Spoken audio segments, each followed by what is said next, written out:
Welcome to Insight Over Impulse, where critical thinking takes center stage and resilience isn't just a mindset, it's a way of life. My name is Christy Bell, and I'm going to be walking you through a few of the things that are on my mind today. First one is going to be social media platforms controlling the flow of information. The second one is the deployment of the U.S. military for deportations. The third is going to be mass pardons for individuals that were involved in acts of riots against our U.S. Capitol complex.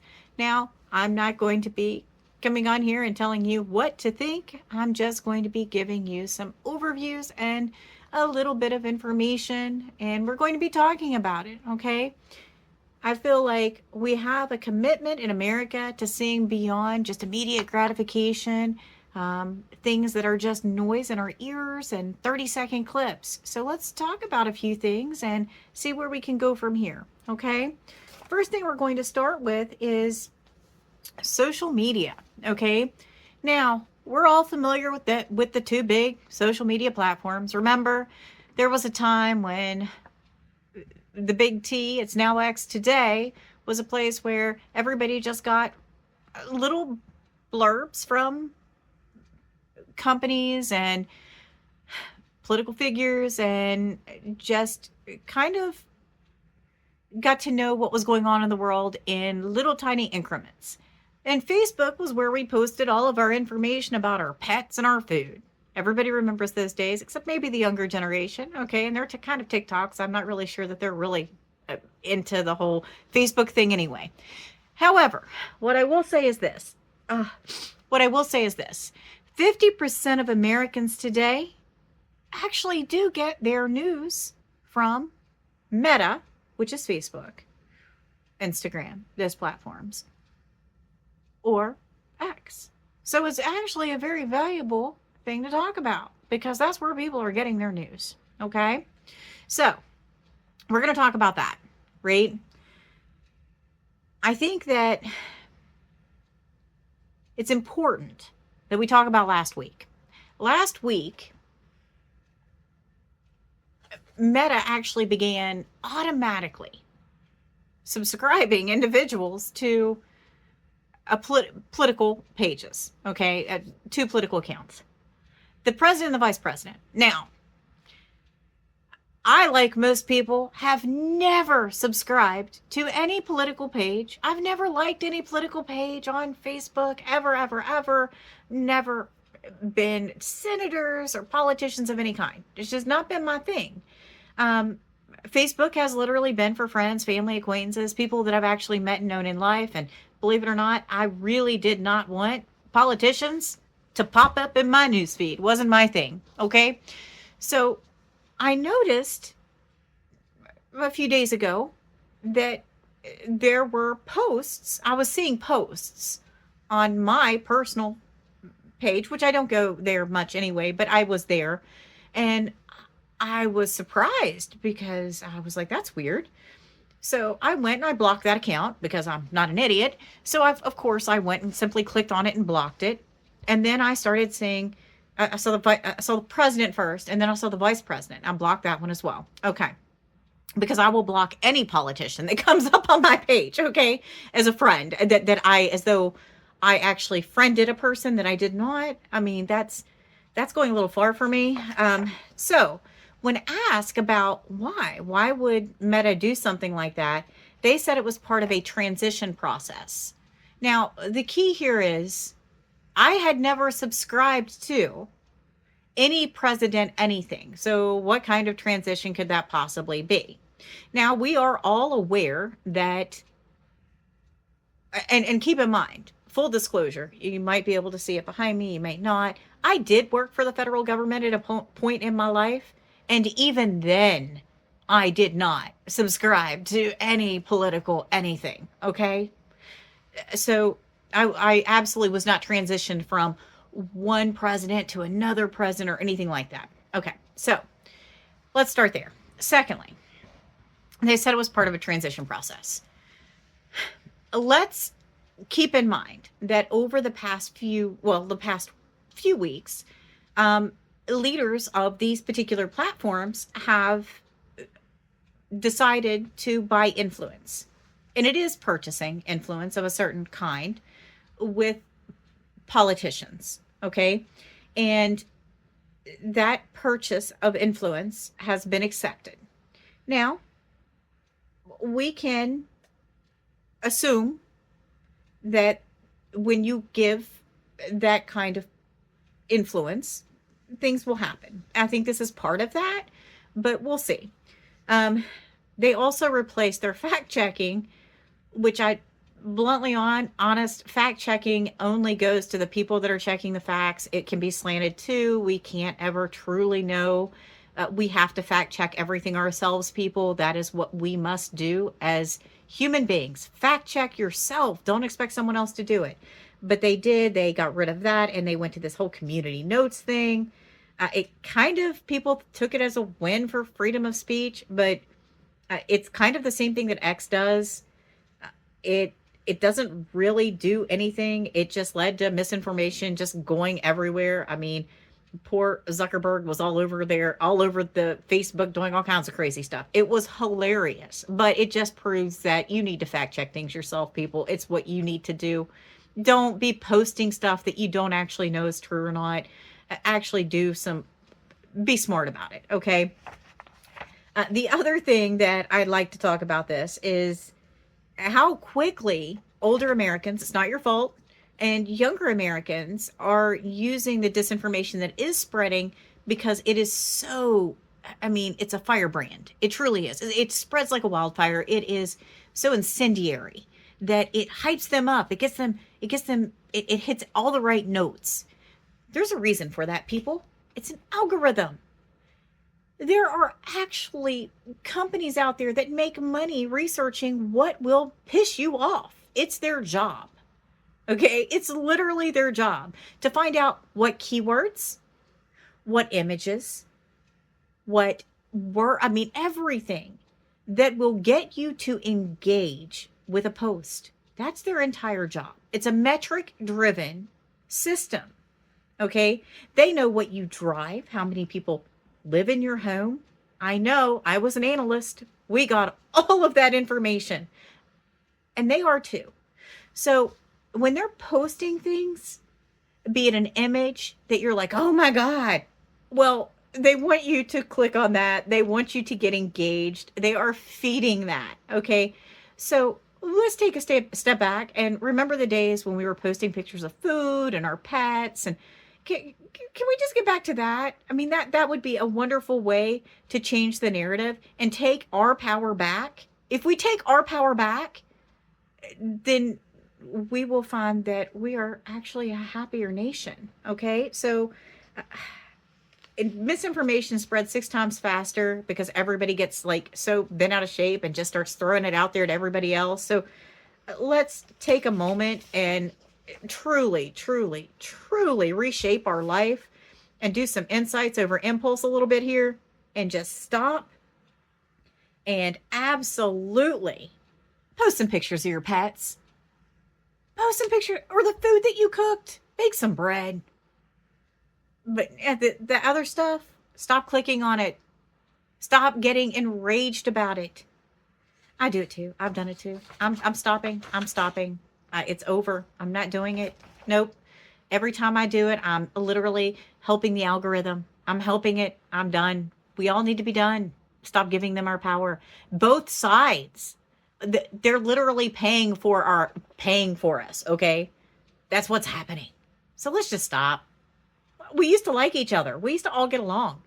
My childhood friends, we all used to get along until this divisiveness. Come on. Show me some pictures of your pets. Show me the great food that you made. Okay. That's what I'm signing up for. Okay. So the next thing is the U.S. military being used for deportations. Now, there is some things I want to talk about. The first one is this is a major shift. Historically, the military has been restricted from law enforcement roles under a very specific act. They could work a little bit with the military, but not, or the military could work with law enforcement, but not as law enforcement. Let's keep that in mind. Unless it fell very specifically under a few very specific ways. Okay. You can look up the act. Okay. It's a very specific act. Look it up. There were exceptions. This particular way that this one was worded made it an exception. Okay. My concern here is this particular president has used it at this point against illegal immigrants. Okay. Which is a power play, but he has. He promised the people elected him to do this. Okay. What prevents the next president for using it for something else? And I want us to think about precedents, and the reason that the Supreme Court sets precedents, looks at precedents and things like that. We have to be aware that today it's for this group of people. Okay. And statistically, this particular group of people actually has a lower crime rate than citizens do. But again, that narrative has said that that's not true. But the precedent that this is setting is basically saying that any president can pick and choose and target any group and use that group as a target and send the military against them. Now we say, oh, but they did something wrong. They are here against the rules of America. Let's take a step back in time. Let's look at union members who go on strike. Let's look at protesters who sit down to protest, or individuals who are now not allowed to be homeless. Or, I mean, there are a million different ways that this can be turned and slanted to the oppressed in some way. Or, since there are no undocumented workers now, right? What happens if this president, a different president, because someone gets SNAP or some kind of government assistance, now you have to go work in the fields to get that assistance. And if you refuse, you are breaking a law, and there's a million different ways that this can go. So this concerns me. This absolutely concerns me. And again, it's not about who the president is. Not at all. This is about any president that would have used this. Absolutely any. Anyone at all. So let's go to the pardons. So same thing. Doesn't matter who the president is. I understand Biden pardoned people, so on and so forth. However, he didn't pardon anyone that actually would have been considered, when I worked for the government, for Homeland Security, mind you, would have been considered a potential threat to America in any way. Okay. They were not part of any kind of agent of terror. Okay. No group that would have been on any kind of watch list. Okay. Watch list. So at this point, there were individuals who were pardoned that were actually on watch lists.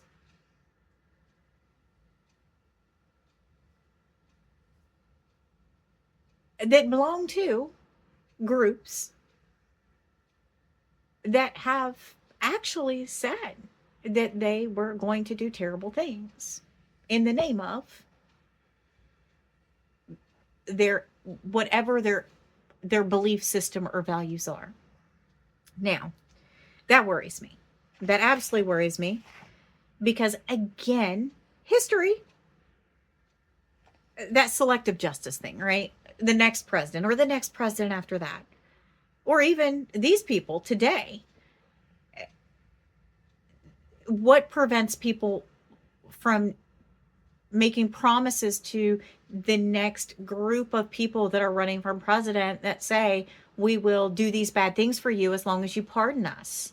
I mean, it's a tit for tat situation now, right? We will annihilate, destroy. I mean, that is the precedent that has been set. And again, it does not matter who created that precedent. It's now been set. And that is the problem that I see with this particular thing. So where does that leave us? I'm seeing some dangerous forces. We have social media that can potentially control the flow of information to align with whatever potential political agenda, monetary agenda, pay to play, right? That's what that's called, people, pay to play. They are literally paying to play in a political arena, okay? Anyway, I can see that.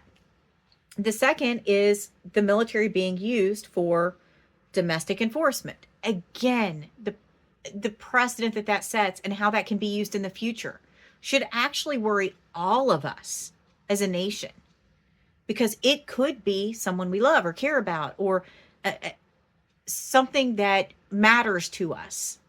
Maybe not this president, maybe not even the next one. But now the precedent has been set, okay? Pardons, the same exact thing. It may not be this president. It may not be that group of people that were pardoned, but it sets a precedent that the next person or the next person. So we have to take some action, okay? We love our country. And even if you don't love the country right at this moment,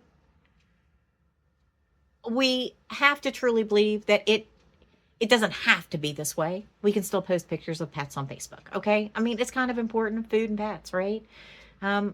Anyway, we have a responsibility. We can hold the leaders and institutions accountable. We can take back control of our own lives. We can do that. We can remove the power of these social media companies by either removing ourselves from them, which none of us are going to do. We know that.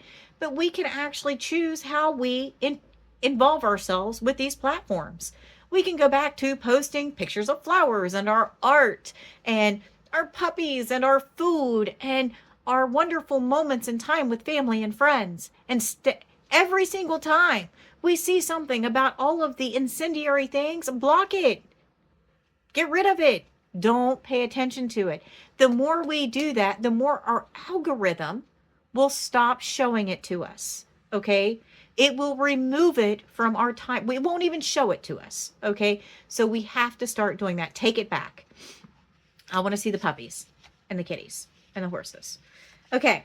The next thing is, when it comes to the military thing, we can't really do anything at all about that, because that horses left the stable. The same with, I mean, the military, the pardons, there's nothing we can do about that. It's already out there. All we can do is hopefully wait and watch and hope. Wait, watch, and hope. And communicate with each other in a timely manner and pay attention and do our very best to be involved when we need to be and stand up for injustices when we have to. Okay? So, we're going to also take a moment, and it's kind of important in my mind to say this.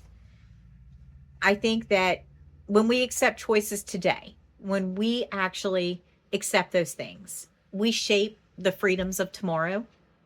We're actually engaged in shaping those for our children and our grandchildren. I never want to look back and regret that I stayed silent. Yeah, I'm talking to you people that are my age. It's happening. That I stayed silent. I didn't involve myself. I won't. I want to stand up for a system that works for absolutely everyone. I believe that we have a choice and we have a voice. It's all connected. I believe in insight over impulse. Let's think critically and in spite of. Thank you for joining me on Insight Over Impulse. If this message resonates with you, share the video. I think that's important. Share it with people you love, but don't share it to be annoying. Please don't do that. That goes against everything that I just said. And let's just start a conversation. Okay? Anyway, I'm trying to make sure I said absolutely everything I needed to say. Okay, I have my little paper here. I am not a reporter. Anyway, I went to take a moment and really appreciate you guys stopping by and spending some time with me. Enjoy your evening and have a wonderful rest of your week. I'll try to be back next Saturday.